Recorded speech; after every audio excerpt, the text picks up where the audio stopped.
Joining me now for more on the president's visit, Niall Stanage, our colleague and associate editor for The Hill. Niall, thank you. And people have heard you on our program oftentimes and recognize your accent. You're from Ireland. Where specifically are you from? I grew up in Belfast, or just out 5 miles from downtown Belfast. So that's where I'm from. Yes. So exciting time for the president and for U.S.-Irish relations. What is the significance of this visit after so many years? Well, I think the significance is twofold, Marni. One is simply to mark that peace agreement that you mentioned. It really was a seismic agreement, and it makes Northern Ireland one of the relatively few places in the world, at least in recent decades, that can point to a broadly successful conflict resolution process. Not perfect, but it's certainly a big improvement. The other thing is that there are still loose ends around that agreement. The devolved executive that was set up in Belfast is not currently up and running, so the president will be trying to encourage the party that is boycotting that to go back in. Let's go back in time a little bit and in history. Talk about what was happening between the U.S. and Ireland prior to the Good Friday Agreement. Well, I mean, obviously the Troubles had started in 1968, 1969, sectarian conflict between people who believed themselves to be British and people who identified as Irish. There was a civil rights component to it all. The American involvement had been, at least in the political level, mostly about encouraging Irish nationalists down a peaceful path rather than a pro-IRA path. Having said that, the IRA, the main Irish guerrilla group, did draw some support from Irish Americans in this country as well. But ultimately, the efforts to try to get a peace process up and running did start to bear fruit in the 1990s. President Clinton offered a visa to a controversial Irish nationalist leader, Gerry Adams, which paved the way for an IRA ceasefire in 1994. And why now? Why do you think that Biden is making this trip at this time? Well, 25 years is a big anniversary, but as I say, there is also this tangible possibility of him being able to accelerate political progress, or at least sort of catalyse events, excuse me, in Belfast to get those institutions back up and running.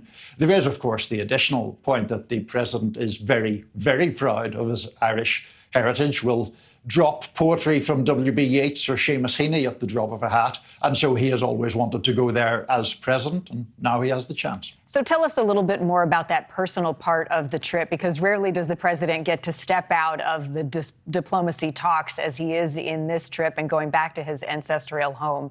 Where specifically will he go, and what should people at home here in America be watching? So he will go on Wednesday to County Louth, which is just outside Dublin. And then I believe it's Friday he goes to Mayo, which is where the other branch of his family were from. His ancestors, I believe it was his great-great-grandparents who left Ireland and came to America. But that's the kind of heritage that he will be celebrating with those 2 trips later in the week. All right, so we'll be watching his journey over the next couple of days as he visits a number of places in Ireland. Let's talk about a couple of things that have come up in the last 24 hours. One being at the Easter egg roll at the White House yesterday, the president took to the balcony and said, "I'd like to be here and I plan to be here for at least 4 or 5 or 6 more Easter egg rolls." So reading between the lines, a likely run for president again in 2024. Your reaction to that, although he hasn't made the announcement official? I think it is generally assumed that he is going to run, and it has been assumed that he was going to do so. There are reasons not to make the announcement official, some of them to do with the arcane elements of campaign finance laws. Another element being the president wants to not be a candidate for as long as possible, present himself simply as the leader of the nation. But he's a proud man. He doesn't want to be ushered off the stage despite, frankly, some concerns about his age. So I don't think it's surprising that he will run. We're just really waiting for the official confirmation of that. And will he face any challenges in his Democratic Party, significant challenges?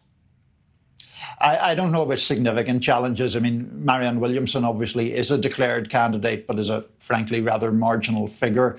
I don't imagine a really frontline Democrat running against the president. It is enormously difficult to defeat an incumbent president from within your own party. The last two people to have tried it, one Republican, Pat Buchanan in 1992, and one Democrat back in 1980, Ted Kennedy, both failed to replace the sitting president of their own party. That president went on to lose in November. So it's not a very good idea from any standpoint. I don't expect there to be a major Democratic candidate standing against Biden. Thank you for watching. Go to newsnationnow.com to find NewsNation on your television provider. And don't forget to click the red subscribe button below to get more of NewsNation's fact-driven, unbiased coverage.